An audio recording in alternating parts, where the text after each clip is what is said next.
Hello guys, welcome back to my YouTube channel.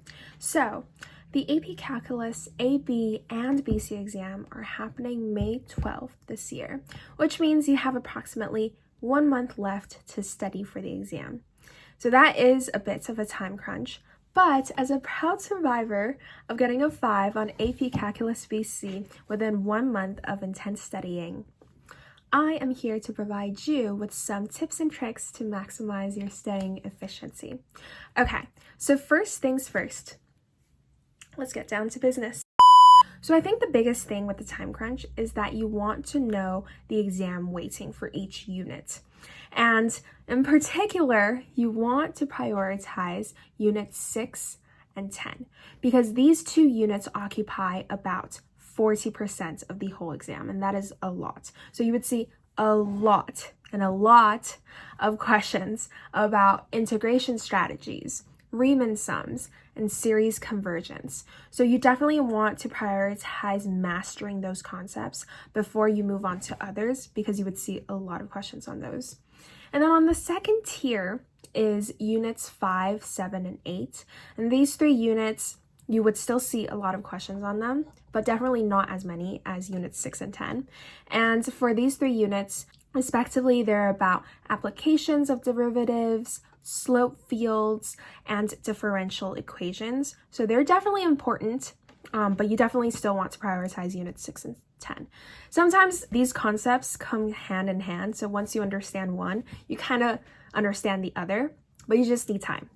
And then the last few units of units 1 to 4 and 9, these still occupy a considerably smaller amount of the exam. Of course, once you understand like units 6 and 10, I'm pretty sure you would more or less understand units 1 to 4.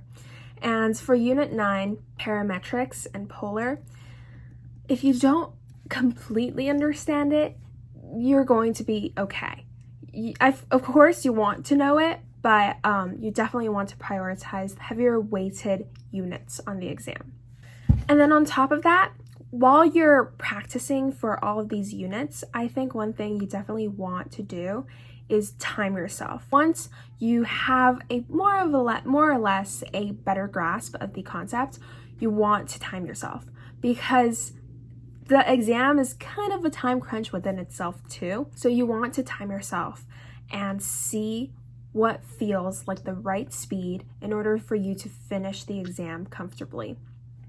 Of course, it would always feel kind of like a rush, but you definitely want to know about how fast you should go when it's exam day, because you're definitely going to be kind of like freaking out on exam day. At least I did. I kind of freaked out. Yeah, I kind of freaked out. But if you time yourself consistently while you're practicing, even when you're freaking out, you would know like, okay, you know what? It's okay. We can slow down a little bit. We could like think through this problem and then take more time. Instead of like, if you didn't time yourself, you completely do not know how long you take to do each question. You would definitely, when you're freaking out on exam day, it would not be a good freak out.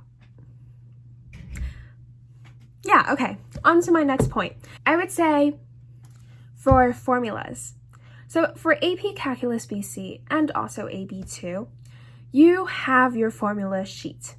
That means you don't want to memorize all the formulas. And what do I mean by that? I mean, you don't want to just memorize the formulas, you want to understand the formulas. You want to be able to explain what the formulas are trying to get at and what each component of the formula is, so that you can actually apply it onto the questions. Because with the formula sheet, if you only memorize the formulas, your brain is the same as the formula sheet. It's not really telling you more stuff. But if you do understand the formula and then you look at the formula sheet, everything becomes just a tad bit easier, especially when you're trying to apply these formulas onto the questions. So definitely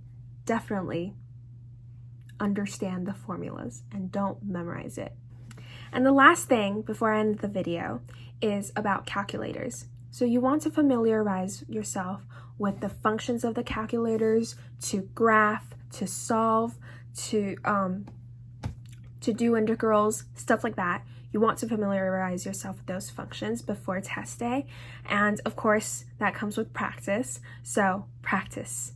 I think for AP Calculus BC, above all other AP exams, is to practice.